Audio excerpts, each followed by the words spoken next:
We are here on the Bernard Lee Poker Show talking with Executive Tour Director Matt Savage. He was there when the Shooting Star Bay101 this year, the final table came back together. The final players came together to play. And unfortunately, due to the COVID-19 situation right at that time, made the decision to chop. Craig Varnell, who we've had on the show recently, talked about that decision, and also he was named the eventual winner as he was the chip leader. Wanted to bring Matt on to talk about the scenario, how it went on. And really, there's a progression here. Not just, a lot of people are focusing on that Shooting Star Bay 101, but really there was a progression of tournaments that Matt was part of. And I also want to put this into perspective, which I've done in some other interviews as well. I know in today's world where we're looking at the COVID crisis that it's obvious that you would cancel things as the NBA has canceled, as numerous poker tournaments have canceled, sports beyond the NBA, MLB, NHL, etc. I mean, we can go on and on and on. But remember, back in early March, my kids were still in school. People were still going to work. Nothing had shut down here in the United States. The word had come over from Italy and China that this was spreading and that we should be a little more careful. But social distancing, that wasn't a hashtag yet.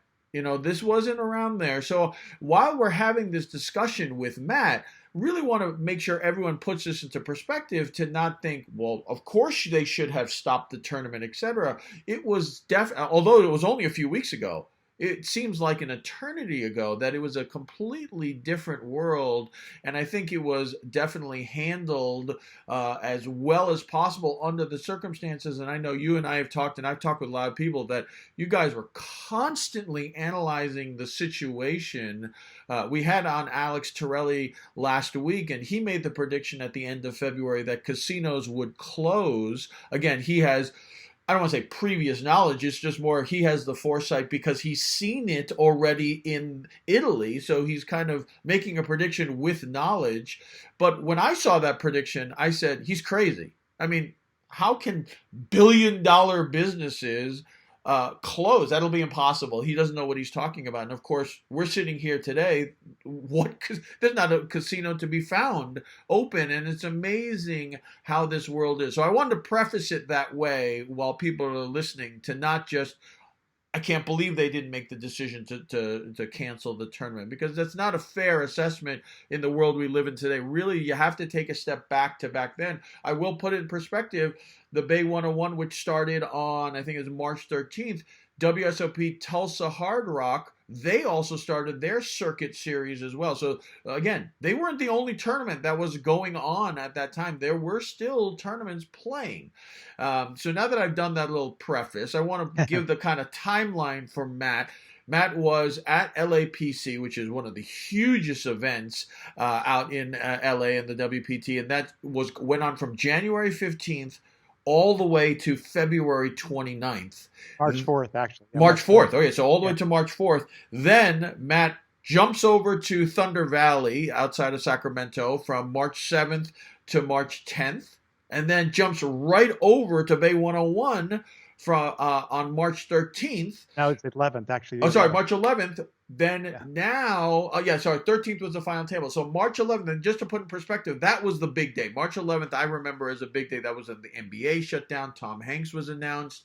I think several NCAAs shut down spring sports. That was a big day. It was really a progression. I have a tweet that came out that had a list of I want to say like 40 things that happened that day that really set the tone. I really wanted to have you on to talk about it from your perspective. We talked about, obviously, with Craig and as a player, but as someone like yourself that had to manage this, really manage the scenario of the casino, the tour, the players, and you are really one of those people that are kind of right there on the front lines and in between. Again, I'm not please don't people criticize. I'm not comparing Matt to an ER doc. That's not what I'm saying. I'm talking about Definitely it not. in the poker world. He was there, right there, having to make a decision for two things. One, for the financial viability for a casino, but also two, for the safety of these players. And it's like I said, that's where you are really there making such tough decisions at that time. I'd love to kind of understand your thought process as the entire timeline went from LAPC to Thunder Valley to Bay 101. What did you see?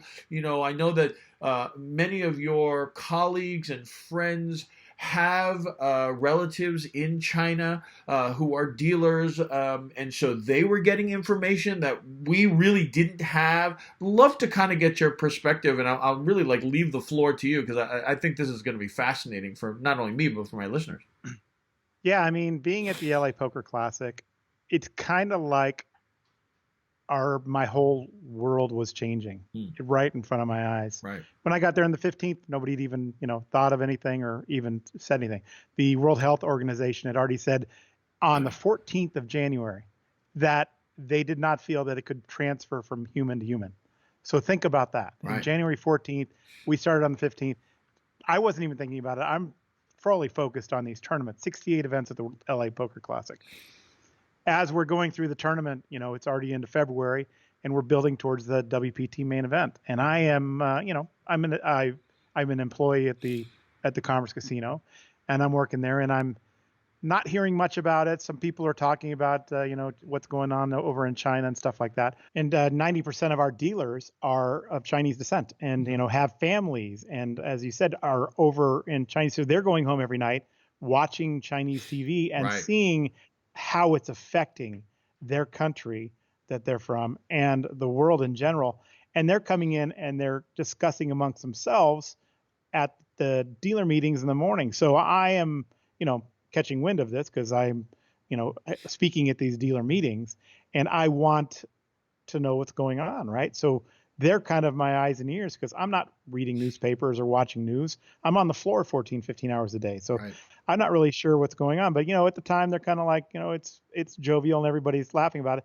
As February progresses, they're getting more and more worried. Now, a couple dealers show up in masks at work, and I'm saying, well, what are you doing? Why are you wearing these masks? Again, me not knowing or having the foresight to think in advance this could be a huge, huge problem for us. Even as we started the main event at the LA Poker Classic on the 29th, there was only one known case in Los Angeles. Right. So 17 million people, one known case. The first death in the United States happened at a senior care place in Washington. So this is the day one of the LA Poker Classic. One death in the United States. For me, and for a lot of people, I'd say the majority of people, they're saying, what's the big deal? Right. But then I go back, and on the 28th, I get a phone call from Wilhelma. Hey, I'm not coming because I'm worried about traveling with this thing. And I'm going, what's going on here? Why are these people doing this? Right. Jared Jaff, who he always says he wish he was dead. And now he has a perfect opportunity. No, I'm just kidding. He always says, I'm not coming either. And I'm going, what do you mean you're not coming? Right. You come every year. So I had known, leading up to this, that it was going to affect some of our attendance because the main event, as it was going on, there were starting to be some travel bans, and people were talking about, people not being able to travel as much and things like that. So my world's closing in on me because I am, here to promote this event. I'm here to promote the World Poker Tour. And yet I have some fear creeping into myself. Should I be here? Right. And this is specifically for the Shooting Star, or was it even? No, it's the LA Poker. Oh, so all the way back to LA Poker Classic is already starting, right? I mean, it's only a week and a half, 2 weeks before that. Right. It's 7 days. Sure. 7 days before I arrived at Thunder Valley. So, I don't know. I'm, in touch with the management at the LA Poker Classic, and yet I'm, working through it. We have hand sanitizer. And we haven't really focused on anything. We'd already cleaned the chip set. We always do for the main event at the LA Poker Classic. And then the main event starts. And I could feel that the number is going to be down a little bit. The year before we had 534. I could feel like it's going to be down a little bit. And then here comes Alex Rocha. He comes walking in a gas mask and the gloves and swimming goggles. And I think he's partially doing it as a joke, right? Because he's, a guy that would do something like that. Right. And he said it was half troll, half honest, but he shows up and he's wearing this mask. So now I'm like thinking, oh my God, what's happening? Now a couple other players are in masks, and I'm thinking, well, for the entire LA Poker Classic, nobody's worn a mask. Right. No players, one or two people the entire series that always had worn masks from years previous are wearing their masks, but nobody's really wearing masks at the table.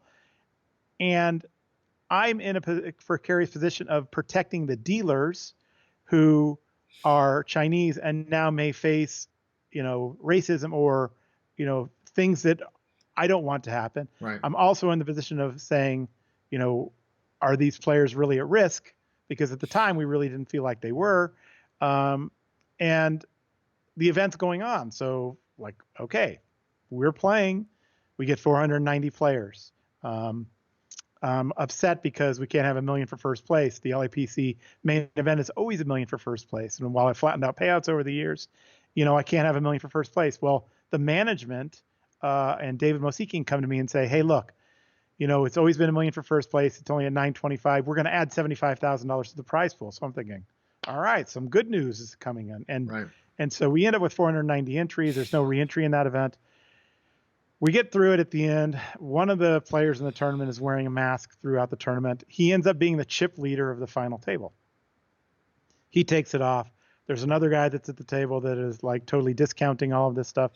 I'm not really sure myself what to feel. I'm confused. Right. And of course our president at this time is not even saying anything is wrong or nobody in politics is saying anything. The stock market's doing fine. Everybody's still doing fine. Right. And this is now on the 4th of March. Right. So I'm going home. I'm home only for a day. I go home for the Global Poker Awards, which is on the 6th. I got to catch a 6 a.m. flight to Thunder Valley in the morning. I arrive at Thunder Valley. And there's hand sanitizer everywhere. The dealers are wiping down the tables before we begin. And I know that people are not traveling because a lot of people in the Bay Area told me that they're not even going to come to the event, that they're afraid. They're older. There's a lot of older people that play up there. Right then, there was one case of a person that had come off a cruise ship that was in the area of Thunder Valley. Right. Not a poker player. So again, I'm thinking, okay, we're safe here. Everything's going to be okay. So it looks like Thunder Valley was really taking all of the precautions, even in a time where we weren't living in that world just yet. I mean, remember, again, I'm trying to put this in perspective for everyone because it seems like such a long time ago, about a month ago, kids were all still in school. I mean, this isn't like we had kids out of school yet. Nothing was really shut down. Everything that was going on in daily life was still going on. But Thunder Valley seemed like they were starting to take those preliminary precautions. And obviously now it was starting to slowly affect your world, right? Yeah, no casinos were shut down in the country. Right. Everything was open. All poker rooms were open. So, we're running this event. Again, the number was down slightly. It was at 250. I think it was like 270 the year before. But we'd made some changes to really ramp it up and get more entries. So that was disappointing for me and Ben Irwin there at Thunder Valley.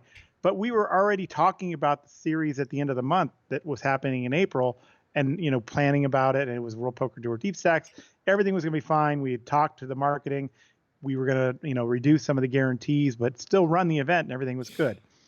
So as this event gets to a close on the 10th, Tony Tran wins it. It's the second event he's won. I'm now preparing myself to go down to Bay101 and work on the 11th. And while I'm doing that through this event at Thunder Valley, some of the shooting stars are canceling. And this always happens every year. A few people cancel here and there late, last minute. But the reason why they're canceling now is because they don't want to travel because of coronavirus. They don't want to travel because of that. And for me, I'm on the other end of the phone going, okay, I understand. I'm not holding it against you. Please know that we love your event, Matt. We would be at the Shooting Star if we could be, but we can't. We can't travel. I stay with my parents. Jamie Crusader says I stay with my grandmother a lot, and I don't want to bring this back to her. I'm like, fine, everything's fine. So we have about 8 people of the 32 that cancel. So, Brian Altman's at Thunder Valley. He says, I got this WPT final table coming up. I don't want to get sick before I go there, so I'm going to cancel as well. And I'm going, Brian, I totally understand. I'm not holding it against you. But in the back of my mind, I'm thinking to myself, man, I got to go down there, right? Right. Clara has just issued an order of no gatherings of 1,000 or less. Right. The day before I'm going down to Bay101. So I'm thinking to myself, man, well, I don't want to bring this to my family either. So, I'm on the phone with Bay101 and we're like, what do you think? And they're like, what do you think? We're like, we don't know. We have all these people already registered. There's a 2K running the day before that got pretty good attendance. People are registered. People are from around the world are at Bay101 already playing. So, the decision is, let's run the event. There's a rumor from a guy on Twitter saying that somebody at Bay101 has the coronavirus or has COVID-19, which was never came out to be founded. It's very frustrating to have somebody say something like that on an event. So this was leading into the fear of other players canceling. I go down to Bay101. I take a shuttle with Tyler Patterson and Anthony Zeno. And of course, this is a conversation on the way down. What do you think? Right. What's happening? I was like, well, as of right now, we're not canceling the event. The event's still going on. Shuffle Up a Deal is at 10 a.m. on the 11th. And you've mentioned the 11th earlier, but as we say Shuffle Up and Deal, all sports are still going on. Right. Everything's happening. Right. Nothing's wrong. Everything's good. The stock market is down that day, but everything, it's happening. There's nothing really going on. Now, as we get through the day, 290 entries into the tournament. I'm thinking, well, it's a pretty good number, even though, the year before we had 440. It's still a pretty good number. We're doing okay. I understand there's some fear. We're taking all the precautions at Bay101. We're even passing out gloves if people want those, hand sanitizer, wiping down the tables.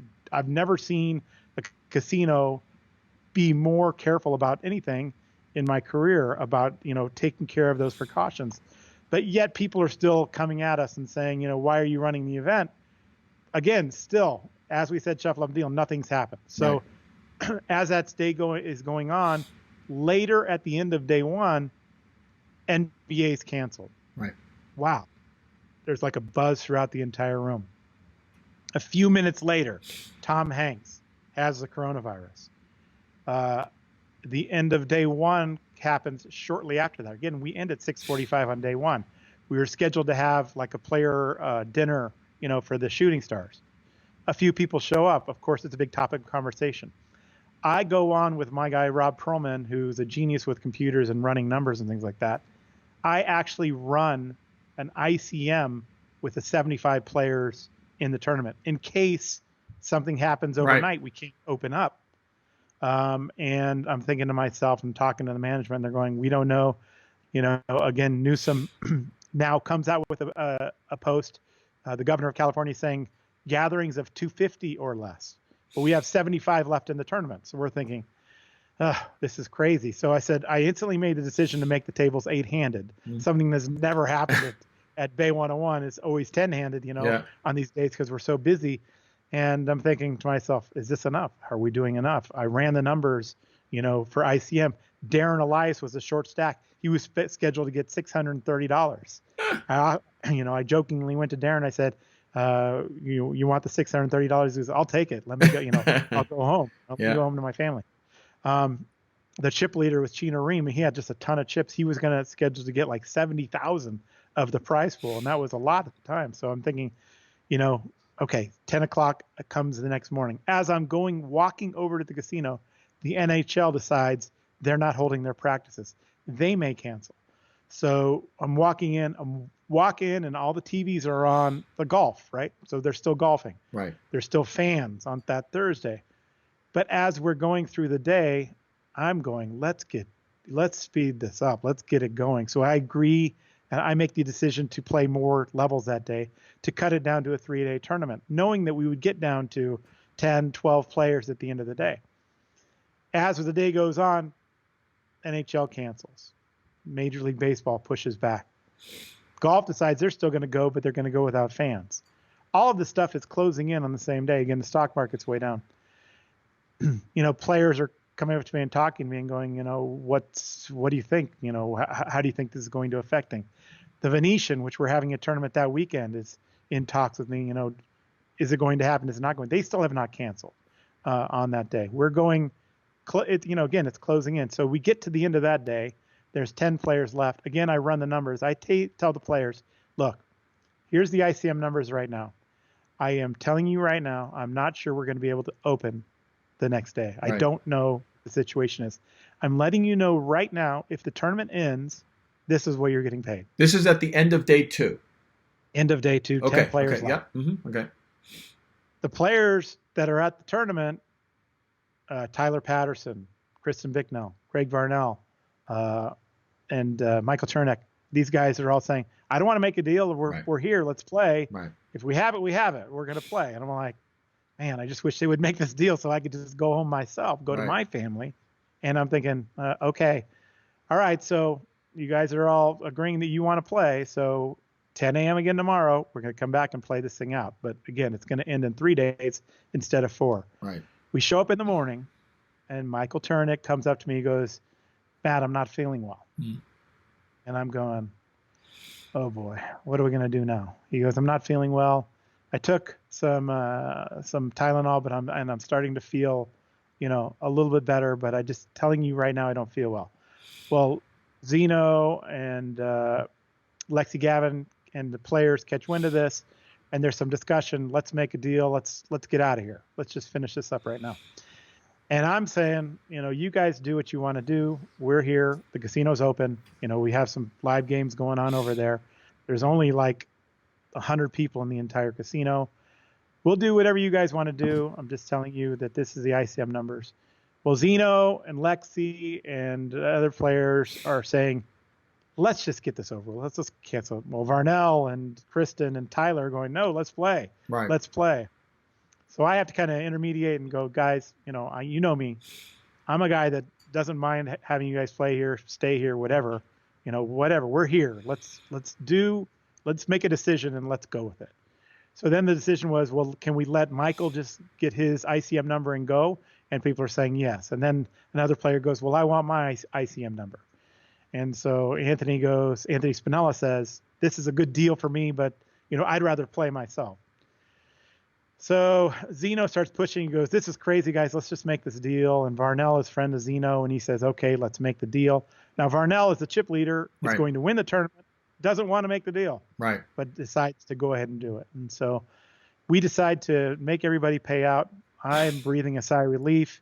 I schedule my flight, 2 o'clock, go home, see my family, self-quarantine myself. The deal gets cut, and Bay101 decides to close that night. Right. First casino in California, the first poker room in California to close, the first casino, I believe, in the entire country to close. And, nobody's been able to dispute that fact with me. They decide to close for the benefit of the players in the industry. And I think it was a good decision. I don't know, as it turns out, it was a good decision to make that first leap. But again, I don't hold it against Bay101 for running the event because, again, things were closing in so fast. And, I feel better 14 days later, 17 days later. I was a little sick. I had a little cold, a little no fever, but no cough, but some shortness of breath. So, I was fearful for myself. I was fearful for my family. It's one of those things we're watching the news. And as it turns out, Venetian ends up postponing. A lot of the events on the World Poker Tour end up postponing, which I think was the right decision. And here we are today, weeks later, not knowing, when poker will resume. So it was very strange to be probably the last major tournament to go. I know that they were still playing in Sochi days later, but the first American casino to shut down. It was a strange feeling, something I'll never forget in my career, in my lifetime, and just a very, very strange time for me. I mean, an incredible, story from start to finish, and you were literally on, firsthand experience of watching all of these events. And we talked with Craig Varnell about that same scenario, and very obviously the story from his view, but very similar. We're going to try to talk to some other players at that final table as well, and an amazing time, right? Really, really an amazing time where who would have ever thought that casinos across the United States, I mean, we're talking major ones, Bay 101, Commerce, and looking at Thunder Valley, and then all the Vegas casinos. I mean, we've had so many pictures on social media of people walking down the strip being like, this is unbelievable. Like, I mean, how can this be? No one's even here. They're boarding up the casino. It's just a unbelievable time that we're having right now with the coronavirus, or better known, or more specifically as COVID-19. Matt, I thank you so much for sharing your perspective of it. Again, I really want to, I'm sorry to repeat this over and over again, but I have had some people come back to me saying, how could this have gone on? Again, please put this into perspective of a month ago where, again, my kids were, I remember personally that Wednesday, I went to my son's state semifinal basketball game. There were hundreds of people there. That was the day before Connecticut canceled their state Final Four, which we were in. And we were saying, thank goodness Massachusetts didn't cancel, because how disappointing would it have been to not play these games? And we were criticizing Connecticut. Maybe we should be looking at it now the other way around, that we were criticizing Massachusetts for allowing even the semi. They did cancel the Massachusetts ones. And again, I'm not criticizing Massachusetts by any stretch, because again, like I'm telling you, we as parents were thankful that Massachusetts kept it open because we wanted the kids to play. So this is a completely different time, just those few weeks ago. And like you said, I think that you handled it as was what you gave them all the information. They had to make the decision, and like you said, the casino closed. So even Craig was saying, who knows if we would have even finished it. Like, I mean, if they shut down, they may have said, sorry guys, this isn't a choice anymore.